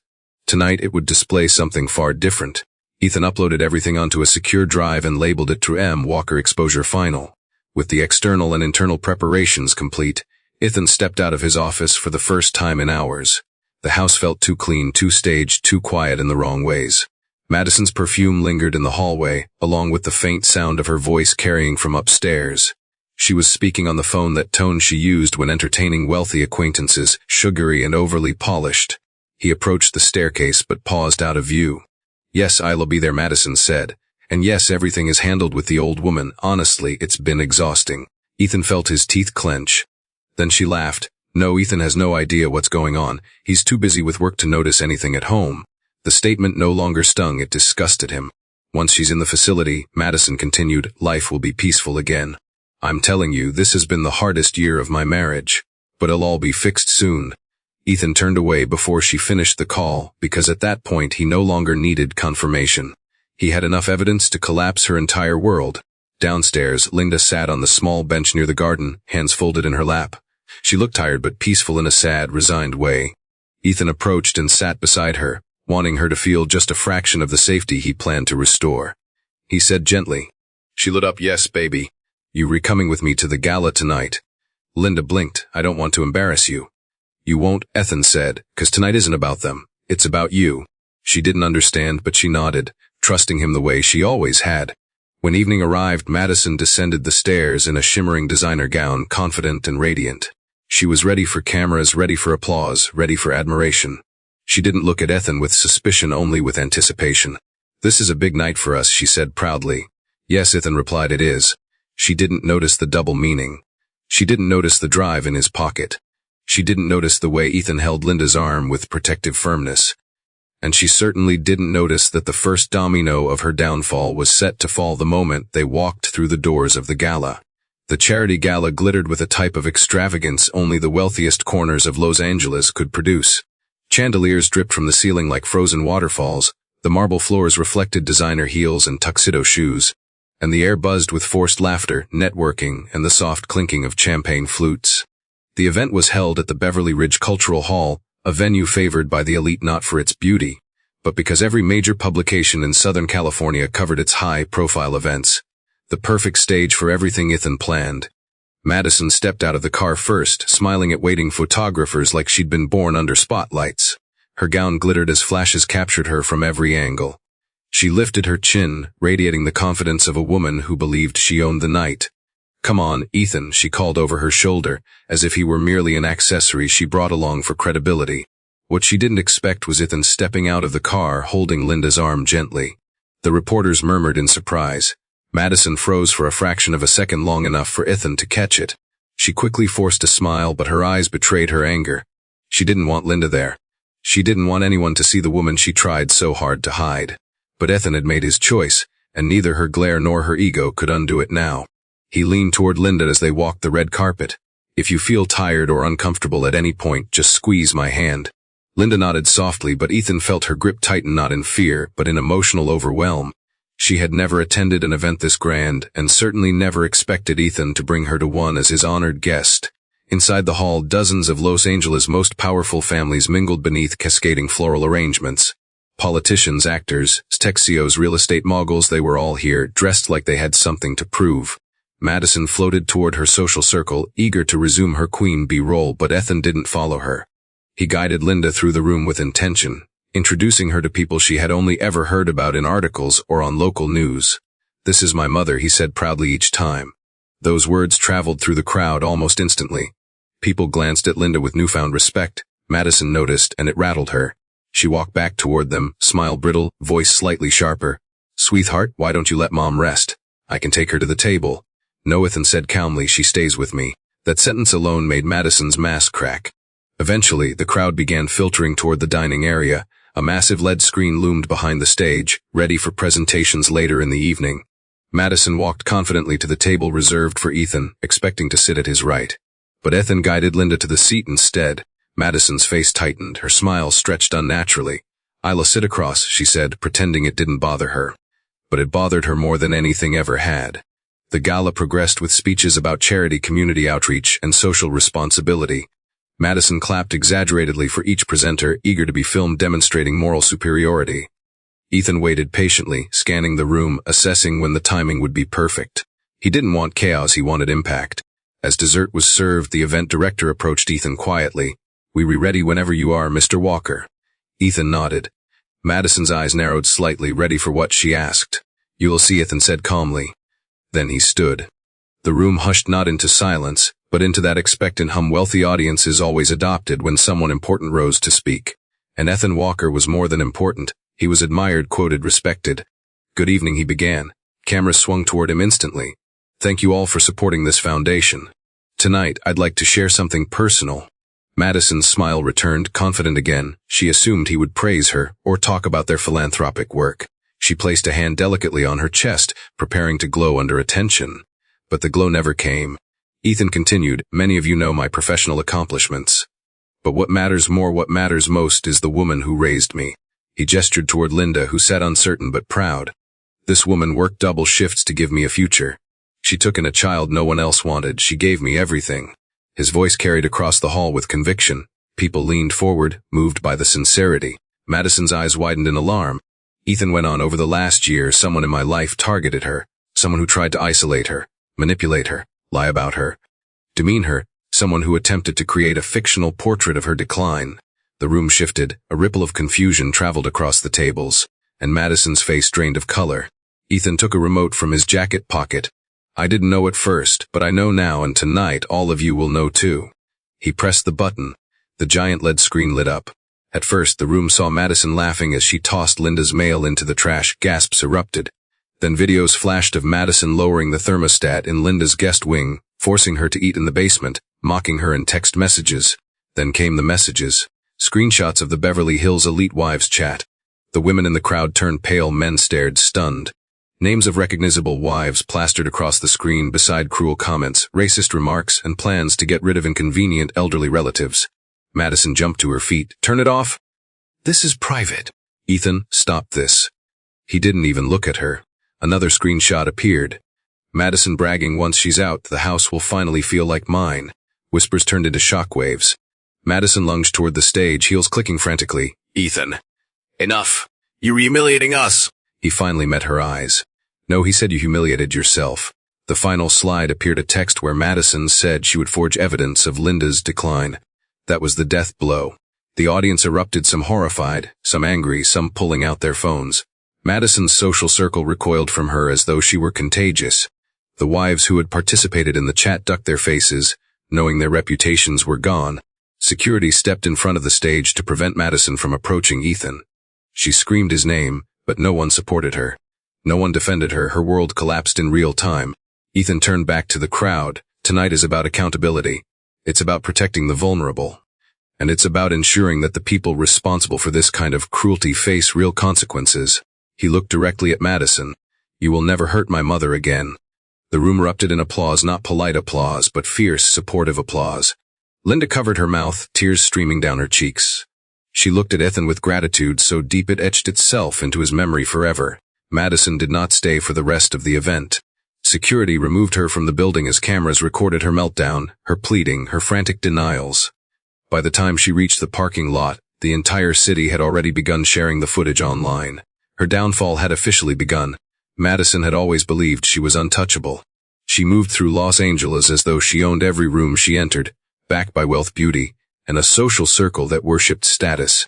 But the moment she was escorted out of the gala, everything she relied on began crumbling piece by piece.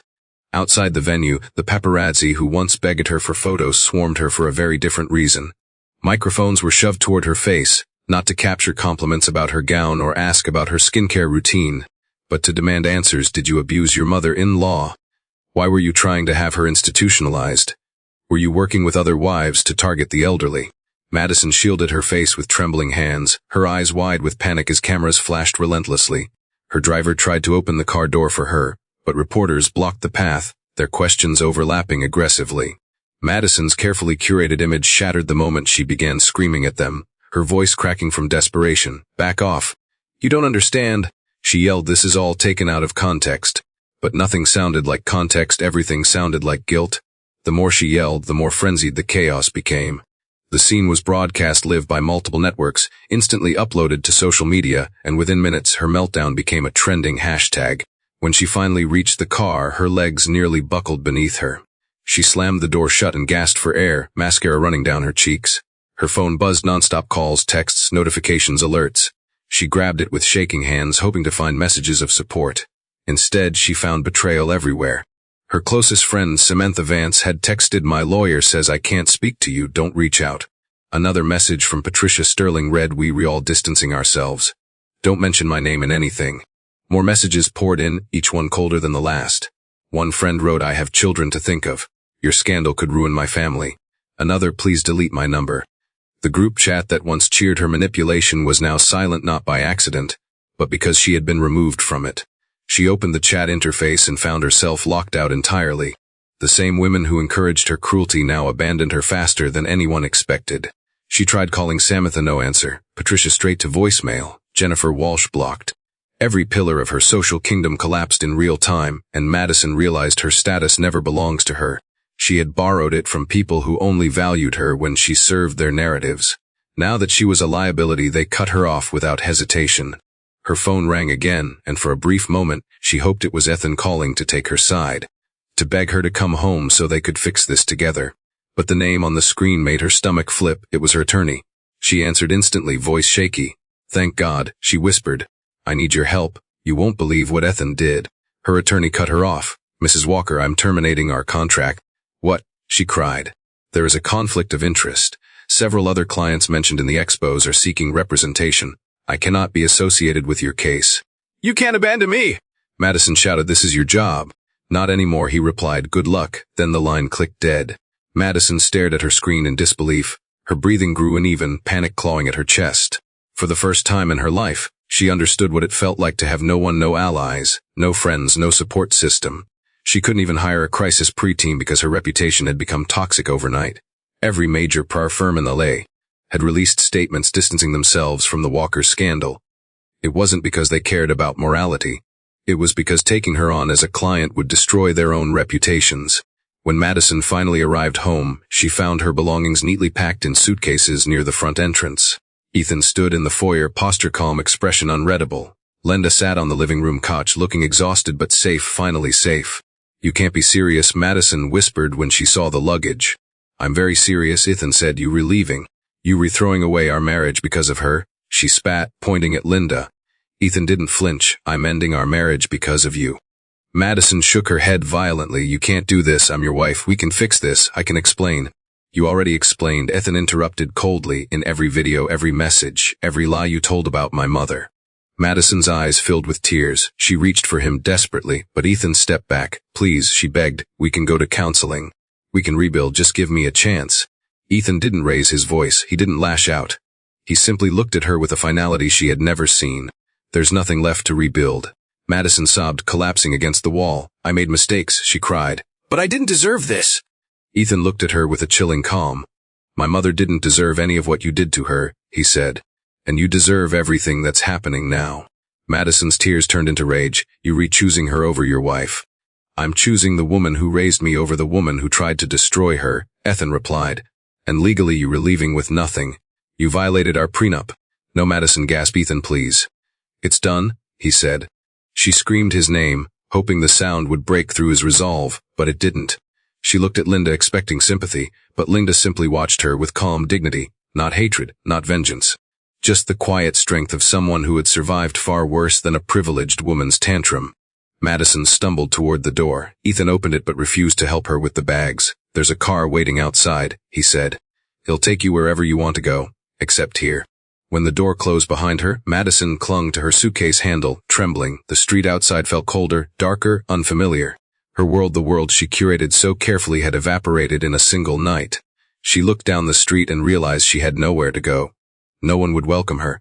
No one would defend her. No one wanted to be seen with her. She wasn't Madison Walker anymore. She was the woman who abused her mother-in-law and got exposed by her own husband on the biggest stage in the city. And Los Angeles had no mercy for fallen royalty. When the door finally shut behind Madison and the chaos of her downfall faded into the night, the house felt different. Not lighter, not yet, but emptier in a way that didn't threaten, didn't suffocate. The air shifted, no longer thick with tension or the weight of Madison's manipulative presence. For the first time in months, the walls seemed to breathe again. Ethan turned toward the living room, where Linda sat on the couch with her hands resting nervously in her lap, her posture unsure, like she wasn't certain she was allowed to relax. He walked toward her slowly, lowering himself onto the couch beside her. Mom, he said softly, she's gone. Linda nodded, though uncertainty still clouded her expression. I don't want you to worry anymore, Ethan continued. You're safe here. This is your home. Linda tried to smile, but the expression faltered. She had endured months of manipulation, criticism, and emotional harm. Recovery wouldn't happen instantly. She took a breath, steadying herself. Baby, she whispered, I don't want to be a burden. Ethan turned toward her fully, his voice thick with emotion. You are not a burden. Not now, not ever. But he knew words alone couldn't fix what Madison had done. The damage wasn't just in the events, it was in the repeated erosion of confidence. The daily pressure that carved fear into someone who had always been strong. Madison had spent months making Linda question her worth, her abilities, even her sanity. Undoing that would take time. Over the next few days, Ethan made it his mission to rebuild everything Madison tried to break. He cleared out the guest wing and redesigned the space with warmth and intention. He brought in new furniture, soft blankets, warm lighting, things that made the space feel like a sanctuary instead of a punishment.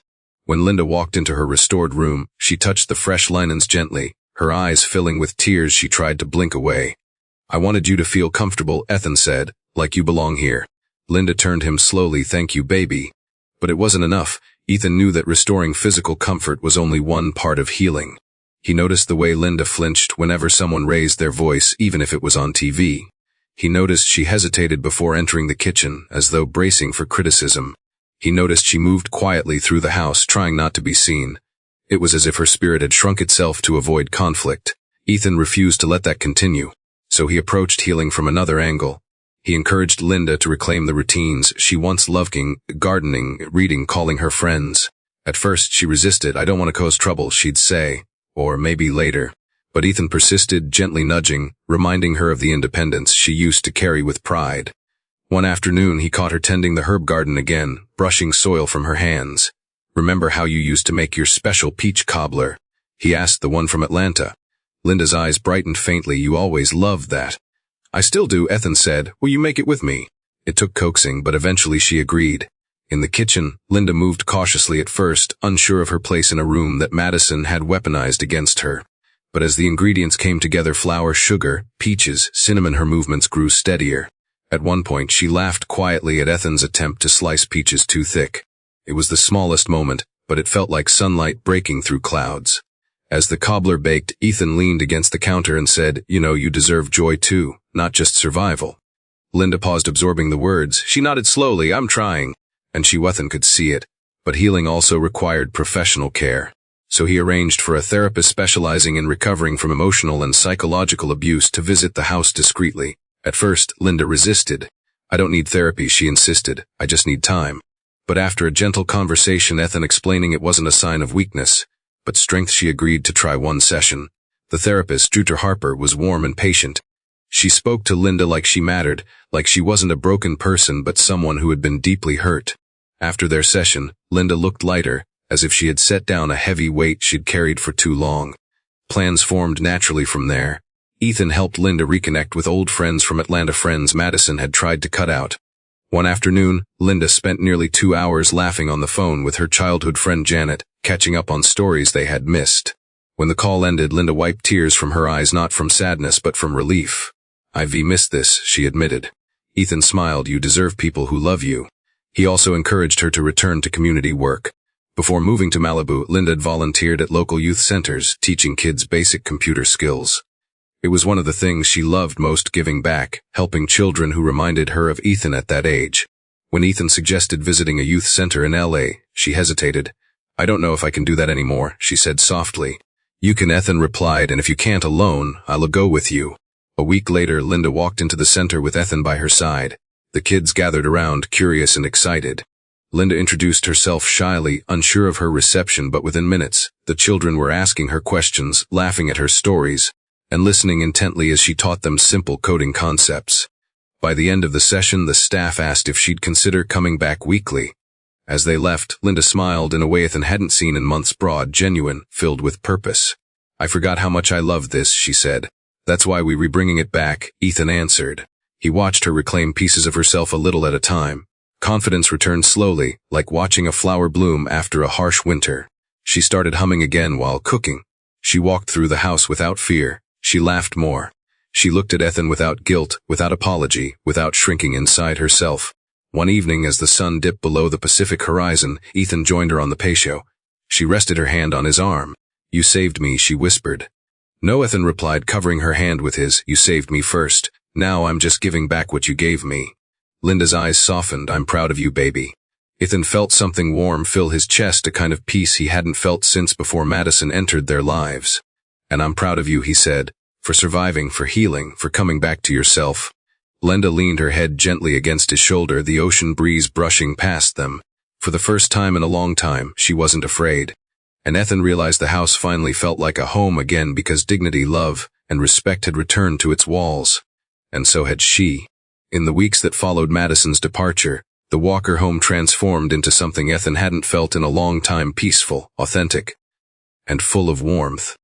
The constant tension that once poisoned the air was gone, replaced by a quiet sense of belonging that wrapped itself around every room like a comforting blanket. Each morning, Ethan woke up knowing that the woman who shaped him into the man he was today was finally free from cruelty, and each night, he went to bed grateful that he uncovered the truth before it was too late.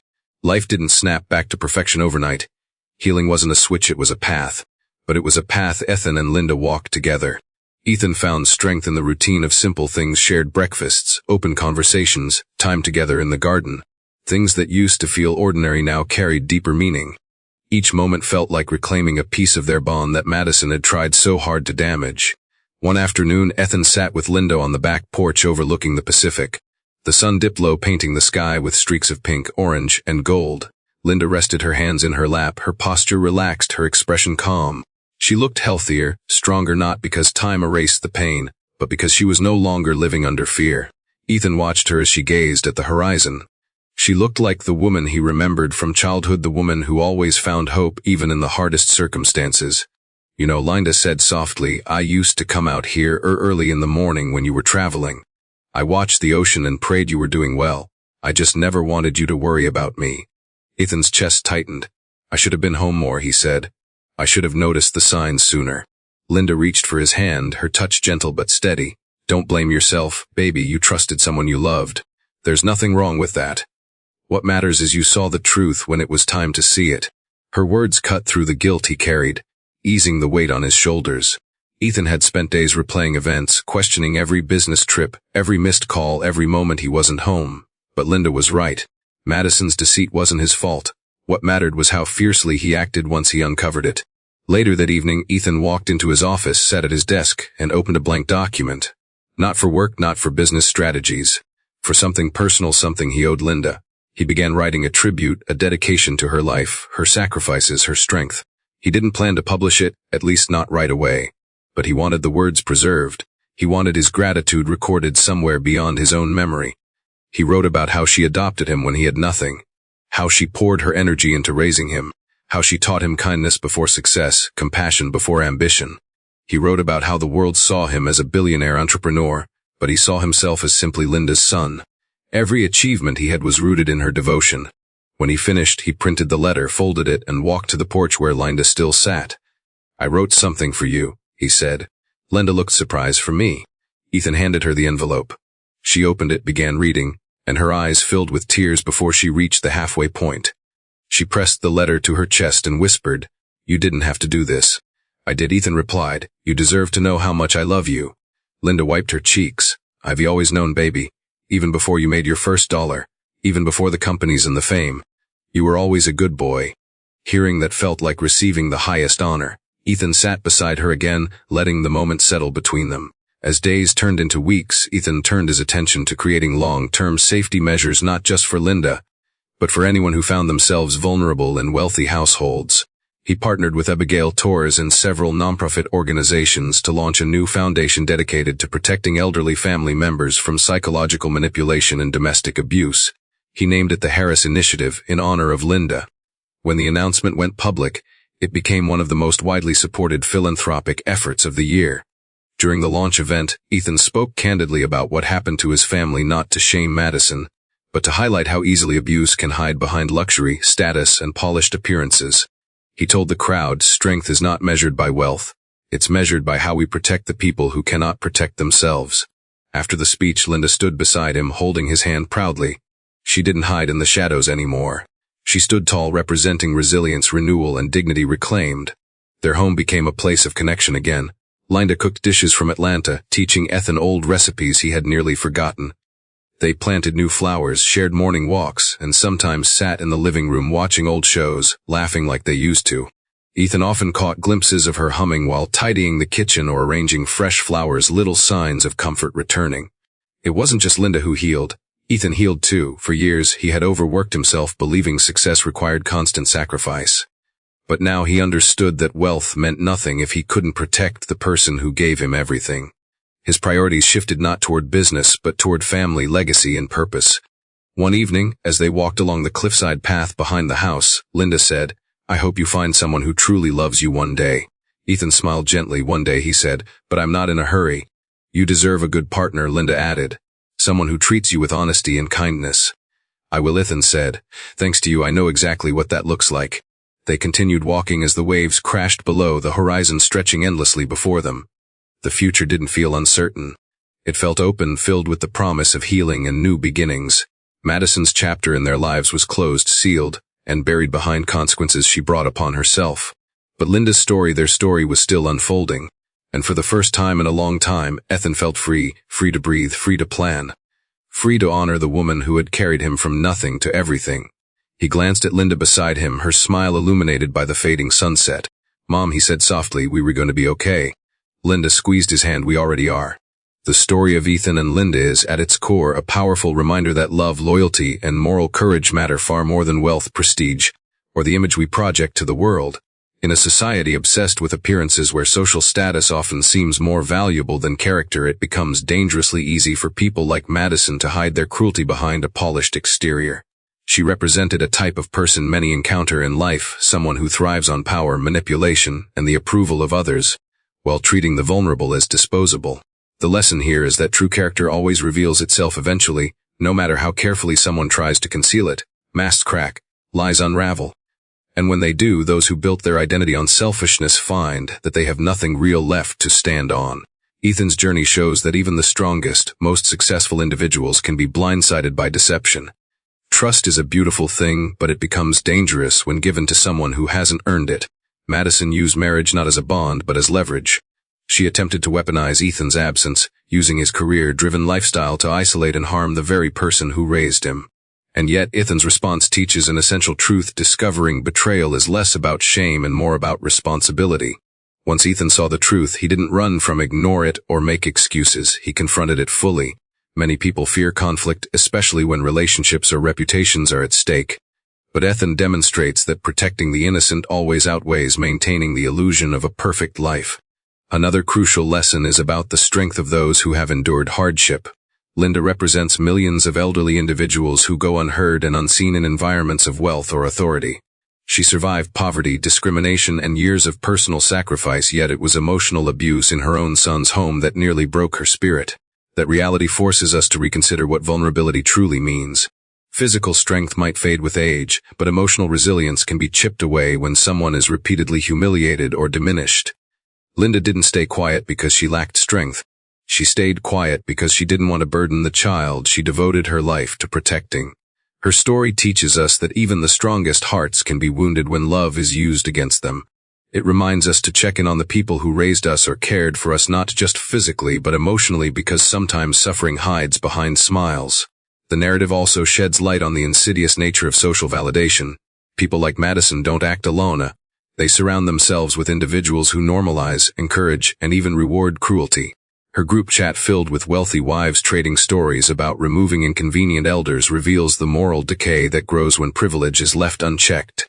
This teaches us that toxic communities don't just reflect individuals, they amplify their worst tendencies.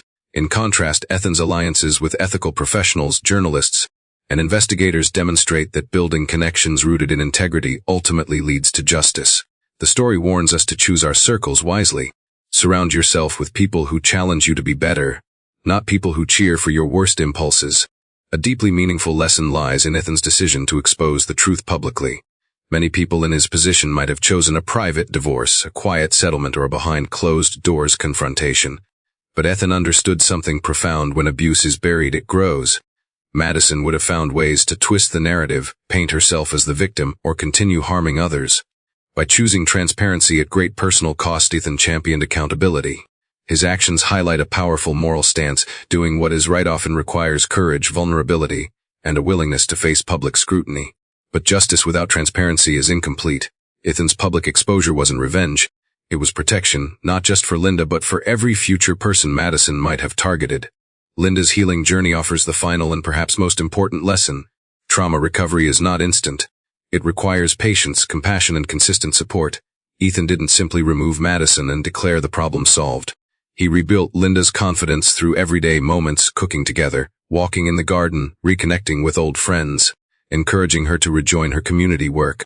He understood that healing doesn't come from grand gestures, it comes from countless small reminders that a person is valued, safe, and loved. The lesson is clear: when someone has been wounded emotionally, our responsibility isn't just to rescue them, it's to help them reclaim themselves. This story also challenges a damaging societal habit: prioritizing wealth over humanity. No amount of money, success, or social status could replace the unconditional love Linda gave Ethan. And yet Madison tried to place her above Linda simply because she believed wealth and beauty granted her superiority. The lesson is simple but vital: wealth can buy comfort, but it can't buy character. True worth is measured by how we treat people who cannot give us anything in return. True dignity comes from compassion, not social rank. Finally, the story teaches us about legacy. Ethan will be remembered not just for founding a billion-dollar tech company, but for standing up for his mother when she needed him. The organizations he built to protect vulnerable elders, the initiatives he started, and the message he spread about compassion, they will ripple far beyond his home. That is the essence of real legacy. Not the money we accumulate, not the power we gain, but the lives we safeguard and the people we lift up. In the end, this story reminds us of one truth that stands above all others: love without loyalty is empty. Loyalty without courage is useless. And courage without compassion means nothing. Ethan embodied all three when he defended Linda. And Linda, through decades of sacrifice, embodied the kind of pure love that transforms broken beginnings into extraordinary futures. Their bond shows that family is not defined by blood, but by the strength of the heart, and that protecting those who once protected us is the highest form of honor. If you found this content helpful, don't forget to like, subscribe, and turn on the notification bell so you won't miss any of my latest videos. If you have any ideas or topics you'd like me to cover, leave a comment below. I always read all your comments.